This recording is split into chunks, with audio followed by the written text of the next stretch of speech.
दोस्तों हम वीडियो के अगले पार्ट पे चलते हैं और आज हम देखेंगे कार्य समय पर जो आधारित क्वेश्चन है उनको भी हम अंश हर के मेथड से कैसे सॉल्व करेंगे। देखिए आज का क्वेश्चन हम लेते हैं पहला। आपने कार्य समय पढ़ा होगा, कार्य और समय। तो कार्य समय में हमें दो चीजें जाननी है। पहले एक तो ये जान लें कि कार्य का जो समय से रेशियो है, कार्य का समय से रेशियो, तो रेशियो का मतलब इनका दोनों का अनुपात कैसा होगा, या तो ये अनुक्रमानुपाती होंगे या तो ये व्युत्क्रमानुपाती होंगे। तो कार्य आपको अगर अधिक करना है तो हमें समय की बात करनी हो तो कार्य अधिक करने में समय ज्यादा लगेगा। कब? जब हमारे पास मजदूरों की संख्या कांस्टेंट हो, अर्थात यदि हमें 4 लोगों से काम लेना है और काम ज्यादा लेना है तो समय ज्यादा लगेगा। 4 ही लोग होंगे, काम ज्यादा कराना है तो समय ज्यादा लगेगा। यदि यहाँ पर काम कम कराना होता तो समय कम लगता, क्योंकि मजदूर हमारे कांस्टेंट हैं। यदि x मजदूरों से हमें काम कराना है, ज्यादा काम कराना होगा तो समय ये ज्यादा लेंगे।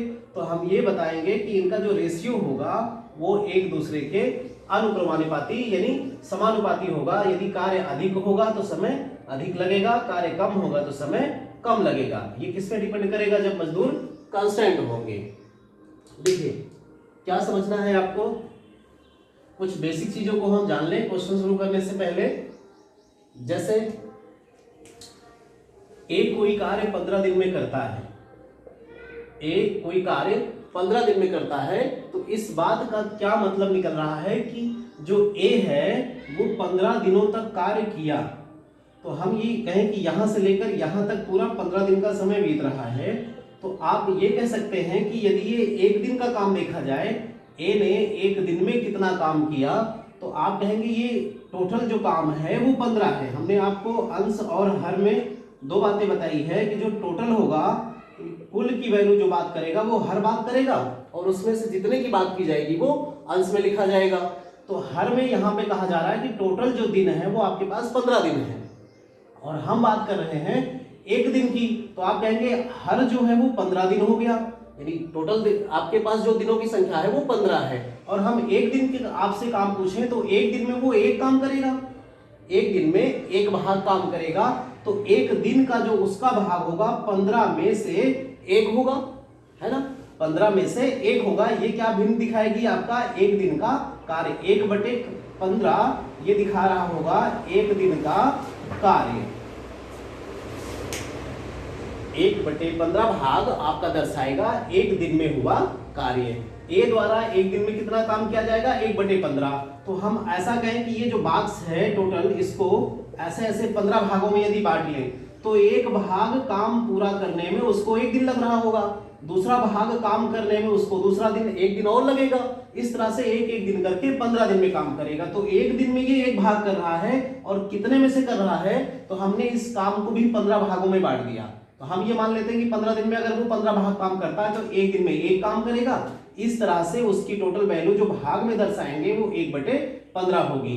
कहीं भी आपका लिखा होता है बी किसी काम को 30 दिन में करता है, तो आप कहते हैं कि इसकी एक दिन का जो काम करने का क्षमता होगा या कार्य होगा 1/30 होगा। तो इस बात को भी अच्छी तरह से समझ लें कि 1/30, या इसको आप कहते हैं कि अपोजिट लिख दे, उल्टा लिख दे। तो क्यों हम उल्टा लिख देते हैं, बात समझें। ये हमने एक बॉक्स बनाया, ये 4 भागों में बांट दिया, 1 2 3 4, ये सारे बराबर भाग हैं। अब ये 4 भाग हैं, कोई मजदूर अगर हम ये कहें कि 4 दिन में एक भाग करता है, ये हमने लिखा यहाँ पे 4 दिन एक भाग करता है, तो 4 दिन यहां भी लगेंगे, 4 दिन यहां भी लगेंगे, 4 दिन यहां भी लगेंगे। इस तरह से टोटल डेजों की संख्या अगर देखी जाए तो ये 16 दिन लग रहा है।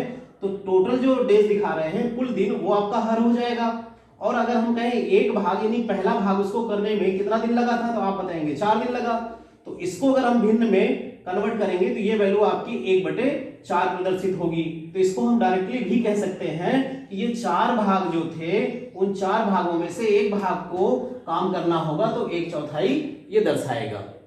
ये जो 1/4 है दर्शा रहा है कि एक भाग आपका काम हो रहा है कितने में से? 4 में से। या हम अगर इस तरह से देखें तो टोटल 16 दिनों में काम हो रहा था और एक भाग को करने में 4 दिन लग रहा था, तो इस तरह से 1/4। तो हम कहेंगे यहाँ पे आप इसको बताएं, कोई व्यक्ति कहता है कि 30 दिनों में पूरा कार्य कर सकता है, तो एक दिन में कितना काम करेगा, वो 1/30।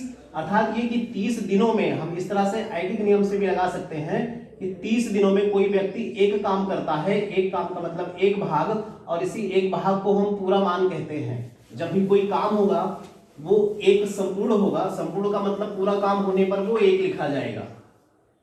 तो यहाँ एक दिन का यदि काम निकाल रहे होंगे, तो आपको हमने पहले एक वीडियो में बताया है कि ये 30 दिन है और ये एक है। जब कम की वैल्यू निकालते हैं तो कम की वैल्यू के लिए हम यहाँ भाग करते हैं, तो यहाँ एक लिखा हुआ है, भाग हो जाएगा 30 से। तो एक दिन का कार्य इसको हम कहेंगे। इसको कितने नामों से जानेंगे, ये एक दिन का कार्य। यदि आपसे पूछा जाए कि एक दिन का कार्य, तो आप बताएंगे वो 1/30 भाग करेगा। आपसे ये पूछा जाए कि इस व्यक्ति की बी की कार्य क्षमता कितनी है, आपसे पूछा जाए इसकी कार्य क्षमता, या फिर इसको हम कहते हैं दक्षता, इंग्लिश में आप कह सकते हैं एफिशिएंसी या फिर एफर्ट, इतने नामों से जानेंगे। कार्य क्षमता, दक्षता, एफिशिएंसी, कुछ भी कहे। आपसे पूछे कि इसकी कार्य क्षमता कितनी है, तो किसी व्यक्ति की कार्य करने की जो क्षमता होती है वो एकांक समय में किया गया जो कार्य होगा वो उसकी कार्य क्षमता होगी। हमने क्या कहा, एकांक समय में किया गया कार्य। अब ये एकांक समय क्या है, एकांक समय का मतलब हो गया व्यक्ति एक दिन में, एक घंटे में, एक मिनट में, या एक साल में, या एक सेकंड में, जिस चीज की हम बात करेंगे, समय चाहे जैसा हो लेकिन वो एकांक होना चाहिए। तो जहां पर ये कह रहा है कि 30 दिन, तो यहां बात हो रही है 30 दिन की, तो हम इसको एकांक में कन्वर्ट करेंगे। एकांक का मतलब ये एक दिन में कितना करेगा, तो वो आएगा 1/30। तो यही 1/30 ही एक दिन का कार्य दर्शाएगा, और इसी 1/30 को हम इसकी कार्य क्षमता भी कहेंगे। अर्थात बी की कार्य क्षमता पूछी जाए तो आप बताएंगे 1/30। यदि कह दिया जाए सी किसी कार्य को 45 दिन में करता है, आपसे कहा जाए कि इसकी कार्य क्षमता बताइए, तो इसकी कार्य क्षमता 1/45 होगी, क्योंकि ये कार्य क्षमता दर्शाता है एकांक समय में किया गया कार्य, अर्थात एक दिन में किया गया कार्य। हमने यहां बताया 30 दिन में ये इतना करेगा, तो एक दिन में 1/30। इसी तरह से 45 वाला भी एक दिन में कितना काम करेगा, 1/45। तो इसको दोनों नामों से जानेंगे, कार्य क्षमता भी और एक दिन में हुआ कार्य भी। तो इसको हम आगे बढ़ाते हैं। यदि आपसे ऐसा कहा जाए कि ये 1/45 एक दिन का कार्य है, आपसे कोई पूछ ले कि बताइए 2 दिन में कितना काम करेगा, तो भाई एक दिन में जितना काम कर रहा होगा उसका जस्ट डबल करेगा, यानी 2 दिन में 2 गुना करेगा। 3 से अगर ये कहा जाए कि 3 दिन में कितना काम कर देगा, तो एक दिन में जितना काम कर रहा होगा उसी में हम 3 से गुणा करेंगे, तो 3 दिन का काम निकल आएगा। देखिए इसको कैसे समझे और आसानी से। हम मान लेते हैं कि एक व्यक्ति एक दिन में 10 रसगुल्ले खाता है। ठीक है, आपको रसगुल्ले बहुत पसंद होंगे, आप ज्यादा खा सकते हैं। एक दिन में यदि 10 रसगुल्ले खाता है, तो 2 दिनों में वो कितना रसगुल्ला खाएगा, तो आप कहेंगे 2 × 10 बराबर वो 20 रसगुल्ले खा जाएगा। तो हम ये बताना चाह रहे हैं यहां से, एक दिन में अगर 10 खाएगा, 2 दिन में 20 खाएगा, तो इसको हम आगे बढ़ाएंगे, जैसे जैसे समय बढ़ेगा उसके खाने की क्षमता बढ़ती जाएगी, है ना। तो हम यहां बात कर रहे थे, ठीक है, एक दिन में 10 रसगुल्ले खाता है, 2 दिन में ये 20 खाएगा। यदि आपसे कहा था 10 दिन में कितना खाएगा, तो 10 दिन में ये 100 खाएगा। 10 दिन में ये 10 × 10 यानी 100 रसगुल्ले खाएगा। तो ये 10 दिन, 2 दिन, ये एक दिन जो भी दिया है, हम इससे इसकी कार्य क्षमता नहीं निकालेंगे, हम कार्य क्षमता इसकी निकालेंगे एक दिन से, एकांक समय में किया गया कार्य। तो एक दिन में ये कितना काम कर रहा है खाने का, वो 10 कर रहा है। तो एक दिन में जो इसकी कार्य क्षमता है वो 10 रसगुल्ले खाने की है। तो हम यहां से या यहां से इसकी कार्य क्षमता इसको नहीं बताएंगे ना इसको बताएंगे। अगर हमारे पास 2 दिन का ये दिया होता कि 20 खाता है, तो भी हम बताते कि एकांक समय में कितना खा पाएगा, वो 10 खाएगा। ये इसकी होगी कार्य क्षमता। देखिए आगे हमें कैसे कैसे सवालों को अंश हर के मेथड को लेकर के सवाल को हल कर देना है। सवाल की शुरुआत करते हैं। आपसे ये कहा जा रहा है सवाल एक, ए किसी कार्य को 20 दिन में पूरा कर लेता है, तो अभी हमारे पास इतना ही डाटा है, यहाँ पे कुछ भी सवाल पूछा जा सकता है, वो हम सारी चीजें बताएंगे कि आपसे क्या क्या पूछा जा सकता है। ए किसी कार्य को 20 दिन में कर सकता है, तो आपको पहला क्वेश्चन बताना है ए की कार्य क्षमता। आपको हम एक एक छोटी से छोटी भी बात बताएंगे ताकि आपको सवाल लगाने में कहीं से कोई दिक्कत ना आए। पहला सवाल हमने लिख दिया ए की कार्य क्षमता बताएं। दूसरा क्वेश्चन हम ये लिख रहे हैं ए द्वारा एक दिन में किया गया कार्य, ए द्वारा एक दिन में किया गया कार्य। तीसरा सवाल लिख रहे हैं 4 दिन में उसके द्वारा किया गया कार्य।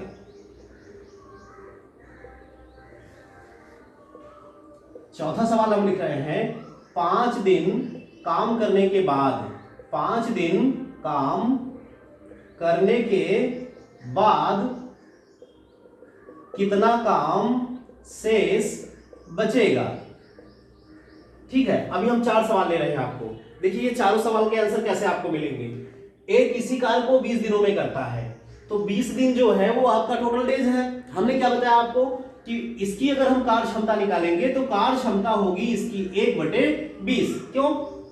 क्योंकि एकांक समय में किया गया कार्य कार्य क्षमता होगी, तो 20 में से वो एक समय में एक कार्य करेगा, तो 1/20 जो होगी उसकी कार्य क्षमता होगी। तो पहला आंसर तो आपके सामने ऐसे ही आ गया। यहां से 20 जो होगा वो हर दिखाएगा और हर हमारे संपूर्ण मान को दिखाएगा। इसका मतलब ये है ये टोटल काम या टोटल डेज को दिखा रहा है और ये उसमें से किया गया। तो एक दिन में एक भाग होगा तो एक भाग हम लेंगे 20 भाग में से। ये दिखा दिया एक आंसर आपका एक ही कार्य क्षमता। और यहां पे लिखा गया ए द्वारा एक दिन में किया गया कार्य। हमने आपको बताया एक दिन में किया गया कार्य ही उसकी कार्य क्षमता कहलाती है, तो इसकी डिफिनेशन ही यही होगी। इसका मतलब ये भी आंसर आपका वही होगा। एक दिन में वो 20 में से एक कार्य करेगा। कह रहा 4 दिन में उसके द्वारा किया गया कार्य क्या होगा, तो एक दिन में अगर कोई समझे एक दिन में अगर कोई 5 काम करता हो तो 4 दिन में कितना काम करेगा, 20 काम करेगा। तो हमें क्या करना होगा 4 से मल्टीप्लाई, यानी वो 4 दिन में 4 गुना काम करेगा। तो सेम यही कॉन्सेप्ट यहां भी लगा देना है। एक दिन में वो 1/20 भाग काम कर रहा है, तो 4 दिन में वो 4 गुना काम कर रहा होगा। इसको आप कैंसिल कर रहे होंगे तो आपको मिल रहा होगा 1/5, अर्थात ये 5 में से एक काम कर लेगा। इसका मतलब ये हो गया कि ये 4 दिनों में 5 में से एक काम कर लेगा, या इसको आप ऐसा कहेंगे कि ये 4 का इसमें गुणा कर रहे होंगे तो 4/20 मिलेगा, तो 20 में से ये 4 काम कर लेगा। तो 4 दिन में उसके द्वारा किया गया कार्य 4/20, और इसको आप जब सिंप्लीफाई करके भिन्न में लिखेंगे तो आंसर मिलेगा 1/5। तो ये हो गया इसके 4 दिनों का कार्य। कह रहा है 5 दिन काम करने के बाद कितना काम शेष बचेगा। अब हमारा क्वेश्चन है कि 5 दिन काम करने के बाद, इसका मतलब 5 दिन काम हो चुका। तो आप देखें टोटल आपके पास जो डेज है वो 20 है। ये कह रहा है एक दिन का काम 1/20 होता है 5 दिन काम करने के बाद। तो हम पहले देख लेंगे ये 5 दिन में काम किया कितना। तो ये 5 दिन में काम करेगा इसका 5 गुना। इसको आप कैंसिल कर रहे होंगे तो मिलेगा 1/4, अर्थात 4 में से एक काम इसने 5 दिन में कर लिया। तो 1/4 काम जब कर लेगा तो ये 4 आपका पूरा काम दिखाएगा। ये जो 4 दिखा रहा है आपका इस समय पूरा काम दिखा रहा है। अंश जो दिखा रहा है 1 वो हो गया कितने दिन में 5। तो 5 दिनों में इन्होंने 4 में से एक काम कर दिया। तो आप बताओ 4 में से एक काम होने के बाद बचा कितना, 3 काम कितने में से 4 में से। तो यही आपका आंसर हो जाएगा इस सवाल का। 5 दिन काम करने के बाद कितना काम शेष बचेगा, 3/4 शेष बचेगा। ठीक है, देखिए अगला क्वेश्चन है यदि रमेश किसी कार्य के 3/5 भाग को 18 दिन में पूरा कर लेता हो तो आगे क्वेश्चन कुछ भी पूछा जा सकता है आपसे। तो यहां से पहले आप क्वेश्चन समझ लें कि ये कह रहा है किसी कार्य के 3/5 भाग, तो आपको संपूर्ण कार्य में से यहां बता दिया गया 3/5 भाग को 18 दिनों में करता है ये। तो आपको जो भिन्न दिख रही है 3/5, इसको हमने बताया है ये अंश और ये हर, और हर बता रहा है पूरा काम। तो हर आपका जो पूरा काम दर्शाएगा तो 5 दर्शा रहा है पूरा काम। तो 5 में से 3 काम ये कह रहा है कर लिया। किसी कार्य को रमेश ने 3/5 भाग, किसी कार्य के 3/5 भाग को 18 दिनों में किया। इसका मतलब ये है कि 5 में से 3 भाग करने में रमेश 18 दिन लेता है। यहाँ पे बात हो रही है 5 में से 3 की, और 3 की बात कर रहा है तो दिन कितने लग रहे हैं 18। इसका मतलब 3 की वैल्यू 18 दे रहा है। इसको आप सॉल्व करेंगे, 3 की वैल्यू 18 मिल रही है, 1 की वैल्यू आपको मिल जाएगी 6। 1 भाग 6 को दर्शाएगा और यहाँ पर 5 भाग दर्शा रहा है पूरा काम, तो इसका मतलब 5 भाग पूरा करने में उसे 30 दिन लगेंगे। इतना आंसर हमारे पास आ गया है कि वो 5 भाग अर्थात पूरा काम, ये 5 भाग किसको दर्शा रहा है, पूरे काम को, तो पूरा काम करने में उसे 30 दिन लग गया। अब आते हैं सवाल पे। सवाल कह रहा है उसकी कार्य क्षमता बताएं। तो आपको पता है कार्य क्षमता 30 दिन में पूरा काम करता है, तो कार्य क्षमता इसकी हो गई 1/30। क्लियर है? पहले क्वेश्चन का आंसर हो गया उसकी कार्य क्षमता, या यहाँ पे ये भी पूछ सकता था 1 दिन में उसके द्वारा किया गया कार्य, तो भी आपका आंसर क्या आता 1/30। कह रहा है उसे पूरा करने में, उसे पूरा काम करने में कितना समय लगेगा। तो पूरा कार्य करने में समय कितना लगेगा, यहाँ पे आपको दिख रहा है ये 5 भाग पूरा काम करना है, और यहाँ पे आपके पास जो 18 दिन दिया हुआ था वो किसके लिए दिया था, 3 भाग के लिए।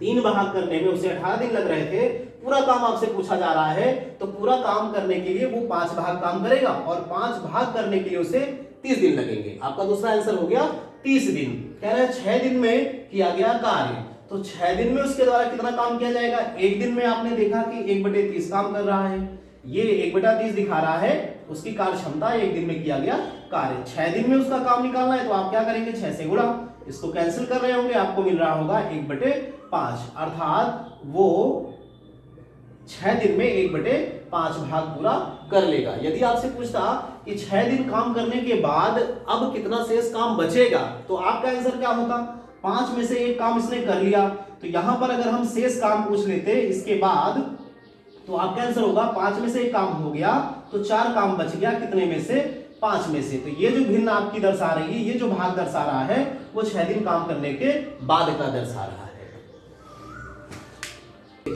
अगला क्वेश्चन ये कह रहा है यदि ए किसी कार्य को 15 दिन में एवं बी उसी कार्य को 12 दिन में कर ले, तो नहीं रहा। यदि ए किसी कार्य को 15 दिन में एवं बी उसी कार्य को 12 दिन में करे, तो ये आपके सवाल हैं, इनसे कुछ भी सवाल पूछा जा सकता है, तो आप एक एक चीज करके देखें। कह रहा है ए बी की कार्य क्षमता, यानी ए और बी की अलग अलग कार्य क्षमता बतानी है। तो आपका पहला आंसर, ए की कार्य क्षमता कितनी हो जाएगी, 15 दिन में करता है, तो कार्य क्षमता इसकी 1/15, और बी की कार्य क्षमता पूछे तो ये 12 दिन में पूरा काम करता है, तो इसकी कार्य क्षमता 1/12। किसकी कार्य क्षमता ज्यादा है, तो इसके लिए हम देखें 15 में से 1 काम ये कर रहा है और ये 12 में से 1 काम कर रहा है। तो यदि आपको इसमें कोई प्रॉब्लम लगे कि किसकी कार्य क्षमता ज्यादा है, या दो भिन्नों की तुलना करने में कौन बड़ी है कौन छोटी है, तो जो भिन्न आपको बड़ी दर्शाएगी इसका मतलब वो काम ज्यादा कर रहा होगा, जो भिन्न छोटी होगी वो छोटा कर रहा होगा, कम कर रहा होगा। तो इसे हमने आपको एक वीडियो में बताया भी है, भिन्नों की तुलना, आप चाहे तो उसे देख ले पहले। यहाँ पे तुलना करनी है तो आप इसका मल्टीप्लाई इधर कर दो, इसका मल्टीप्लाई इधर कर दो। अब आप देख लो कि ये 12 इधर गुणा होगा, ये 15 इधर होगा, तो यहाँ पर बन जाएगा 12 और यहाँ पे बन जाएगा 15, और नीचे इन दोनों का मल्टीप्लिकेशन। तो आप कह रहे हो कि ये वाली भिन्न आपकी बड़ी आ रही, तो यहाँ पर हर आपका बराबर हो गया। आप चाहे तो एलसीएम ले ले, या फिर आपको हमने एक मेथड बताया था कि भिन्न के अंश और हर में किसी समान संख्या से गुणा करने पर कोई फर्क नहीं पड़ता। तो आप चाहे तो ऐसे गुणा भाग कर ले, इसमें यहाँ पर 1/15 है, इसको यदि आप 4 से गुणा कर लें और इसको 5 से गुणा कर लें, तो ये हो जाएगा आपका 4 और 15 चौको 60, और यहाँ बन रहा होगा 5, 12 पंजे 60। अब आपके पास यहाँ पे हर बराबर हो गए, तो ये दिख रहा है कि ये 60 काम है, 60 में से ये 5 कर रहा है और 60 में से ये 4 कर रहा है, तो आप बता सकते हैं कि ये काम ज्यादा कर रहा है, यानी कि इसकी कार्य क्षमता बी की ज्यादा है। पूछा है किसकी कार्य क्षमता ज्यादा है, तो आपका आंसर होगा बी की कार्य क्षमता ज्यादा है। यहां से आप देख के ही बता सकते हैं कि ये 12 में से 1 काम कर रहा है, ये 15 में से कर रहा है, यानी ये 15 ईंट में से 1 ईंट उस समय कर रहा है जब ये 12 में से 1 कर रहा है, तो ये ज्यादा जल्दी कर रहा है। जब तक ये 12 कर लेगा इसको 15 करना पड़ेगा, तो 15 करने में इसको अगर 15 मिनट लग रहे होंगे तो इसको 15 करने में मात्र 12 मिनट ही लगेगा। देखिए आगे सवाल क्या कह रहा है, दोनों मिलकर 5 दिन में कितना कार्य करेंगे। तो अगर हमें ये कहा जाए, इससे पहले हम ये क्वेश्चन देख लें, ए और बी दोनों 1 दिन में कितना कार्य करेंगे, तो एक दिन का कार्य ही उसकी कार्य क्षमता होती है, तो ए की कार्य क्षमता एक दिन की यानी 1/15 और बी का एक दिन का कार्य क्षमता 1/12 है। इसको आप सॉल्व करेंगे तो यहां से आपको एलसीएम आ जाएगा 60 और ये आपको मिल रहा होगा 15 चौको 60, 12 पंजे 60, 9/60। ये 9/60 क्या दर्शा रहा है? इन दोनों की कार्य क्षमता, किसकी कार्य क्षमता? ए और बी की, अर्थात ये कि ए और बी की दोनों की सम्मिलित रूप से कार्य क्षमता जो है वो 60 में से 9 भाग करने की है। अर्थात ये कहा जाए कि 60 में से एक दिन में कितना काम करेंगे, तो इनका आंसर आएगा 9 काम करेंगे। इसी में आपसे पूछ लेता कि ए बी 2 दिन में कितना काम करेंगे, तो आप बताएंगे ये एक दिन का काम है जिसमें 9 से गुणा हो जाए, 2 से गुणा हो जाएगा, 2 दिन का काम निकलेगा। तो आपसे पूछा गया था ए बी दोनों एक दिन में कितना काम करेंगे, तो आपका आंसर होगा 9/60। यहां से निकल आया 60 में से 9, या इसको आप कैंसिल कर रहे होंगे तो 3 या 9 और ये आ जाएगा 20 या 60, 3/20 भाग ये दोनों एक दिन में करेंगे और यही इन दोनों की कार्य क्षमता होगी, क्योंकि एक दिन का कार्य ही इसकी कार्य क्षमता कहलाती है। देखिए तीसरा क्वेश्चन कह रहा है दोनों मिलकर 5 दिन में कितना कार्य करेंगे, तो आपका आंसर क्या आ गया? 3/20 जो है वो एक दिन का काम है दोनों का। कह रहा 5 दिन में कितना करेगा, तो आपको क्या करना है? सिंपली 5 से गुणा करना है। इसको आप कैंसिल कर रहे होंगे तो यहां मिल जाएगा 3/4, अर्थात ये 5 दिन में 3/4 कार्य कर लेंगे। यदि सवाल में और भी आगे इससे पूछता कि दोनों मिलकर 5 दिन काम करते हैं, अब शेष काम कितना बचेगा, तो आप यहां से आंसर बता सकते हैं। 4 में से 3 काम हो गया तो जो एक बच गया वो 1/4 काम आपका यहां से 5 दिन के बाद बचता। फिर यहां कह रहा है दोनों मिलकर पूरा काम कितने दिन में करेंगे, तो दोनों मिलकर कितने दिन में करेंगे, यहां से आपका आंसर क्या आ गया था? ये एक दिन का काम है 9/60 या हमने यहां पे लिखा है 3/20, तो इनका एक दिन का काम या कार्य क्षमता ये है। तो आप निकालें दोनों मिलकर उस काम को कितने दिन में करेंगे, तो ये 20 में से 3 भाग कर रहे हैं एक दिन में, तो 20 काम करने में इनको कितना समय लगेगा, तो आप इसको भाग कर रहे होंगे 3 × 18 और 2 3, तो इसका मतलब 6 से ही 2/3 दिन में ये दोनों मिल करके पूरे काम को कर लेंगे। ठीक है, आज के वीडियो का आखिरी सवाल आप देखें। तो आज हमने आपको केवल बेसिक कॉन्सेप्ट बताया है, इसका उपयोग करके हम आगे इस चैप्टर के सारे सवालों को कैसे करेंगे ये आप अगले वीडियो में देखेंगे। तो आज का वीडियो आप अच्छे से रिपीट करके देखें कि हमने जो कॉन्सेप्ट बताया वो आपको अच्छे से समझ में आना चाहिए, ताकि आगे जो सवाल हम कराएंगे वो इस कॉन्सेप्ट पे जो लगे सवाल उसमें आपको कॉन्सेप्ट में कहीं दिक्कत ना रह जाए। देखें ये कह रहा है कि ए किसी कार्य के 1/5 भाग को 3 दिन में व बी 2/3 भाग को 8 दिन में पूरा करे, तो आपके पास बहुत सारे सवाल बनेंगे। तो हमें देखना है कि ये कह क्या रहा है, फिर जो भी सवाल कहेगा वो सारे सवाल का आंसर आप दे सकते हैं। ए किसी कार्य के 1/5, ए जो है 5 में से एक कार्य कर रहा है तो समय कितना लग रहा है? 3 दिन। यहां बता रहा है 1/5 भाग, इसका मतलब 5 में से 1, तो यहाँ अंश जो है वो 1 की बात कर रहा है, तो समय कितना लग रहा है? 3 दिन। तो आपको पता हो गया कि जो ए है वो 1 भाग करेगा तो 3 दिन लगेगा। ये हम निकाल रहे हैं ए का एक भाग काम करने में 3 दिन लग रहा होगा, तो 5 भाग काम करने में इसे 15 दिन का समय लगेगा। इसका मतलब 5 भाग ही तो हमारा पूरा काम है, तो हम ये कह सकते हैं कि इसे पूरा काम करने में कितना समय लगेगा? 15 दिन लगेगा। अब आपसे सवाल कहता कि भाई इसकी कार्य क्षमता बताओ, तो आप ए की कार्य क्षमता देखकर बता सकते हैं। कार्य क्षमता क्या होती है? 1 जो इसका टोटल डेज है, तो 1/15 इसकी कार्य क्षमता या एक दिन में किया गया कार्य। दूसरा सवाल क्या आगे इसमें जोड़ रहा है बी को, तो बी को हम देखें, कह रहा है 2/3 भाग 8 दिन में करता है, अर्थात 3 में से 2 काम करता है और वो 2 काम करने में उसे 8 दिन लग रहे हैं। तो आपकी भिन्न 2/3 जो है वो दर्शा रही 2 अंश, और 2 भाग करने में 8 दिन लगता है, तो 2 की वैल्यू को 8 दर्शा रहा है, तो यहां से 1 की वैल्यू आपको 4 मिल रही है। फिर आप बता रहे हैं कि 3 भाग पूरा काम करना है इसे, तो 3 भाग जो पूरा करेगा तो उसको लग जाएगा 4 या 12 दिन, अर्थात बी को पूरा काम करने में 12 दिन लगेंगे, जबकि ए उसी काम को 15 दिन में कर रहा है। तो इसका मतलब आप बता सकते हैं कि बी की कार्य क्षमता यहाँ पे ज्यादा है, क्योंकि ये समय कम ले रहा है। अब आगे आपसे ये सवाल पूछता कि दोनों की कार्य क्षमता बताएं, तो ये पूरा सवाल हमने पिछले वीडियो में, अभी इसी वीडियो में जो पिछले क्वेश्चन को हमने बताया वो उसी पे बेस्ड था। तो ये कह रहा है ए की कार्य क्षमता अगर हम देखें तो 1/15 और बी की कार्य क्षमता 1/12। आपसे पूछा जाए दोनों की कार्य क्षमता बताएं तो आप a प्लस बी लिखेंगे और a की 1/15, बी की कार्य क्षमता 1/12, इसका एलसीएम 60 और यहां से आएगा 9/60। तो अभी हमने पिछले क्वेश्चन में बताया आपको दोनों की जो कार्य क्षमता होगी वो 9/60, इसको कैंसिल आउट कर रहे होंगे तो आपको मिलेगा 3/20, अर्थात 20 में से 3 काम ये दोनों लोग एक दिन में करेंगे। और आगे अगर आपसे पूछा जाता कि ये 2 दिन में, 3 दिन में, 4 दिन में, जो भी आगे सवाल पूछा जाए तो आप बता सकते हैं 3/20 भाग एक दिन में करता है तो x दिन में कितना करेगा, तो x से आप गुणा कर लेंगे। या फिर आपको निकालना है कि ये दोनों मिलकर के टोटल डेज कितने दिन में, तो दोनों मिलकर के उस सवाल को, उस काम को कितने दिन में कर लेंगे, तो आप कहेंगे 20 में से 3, 20 में से 3 एक दिन में करते हैं तो 20 काम करना है तो एक दिन में 3 करता है तो कितने दिन लगेंगे, 6 सही 2/3 दिन। तो आज का वीडियो ये आपका यहीं खत्म करते हैं। आप बेसिक कॉन्सेप्ट को अच्छे से समझ लें ताकि अगले वीडियो के क्वेश्चनों में आपको कहीं से कोई परेशानी ना आए। धन्यवाद।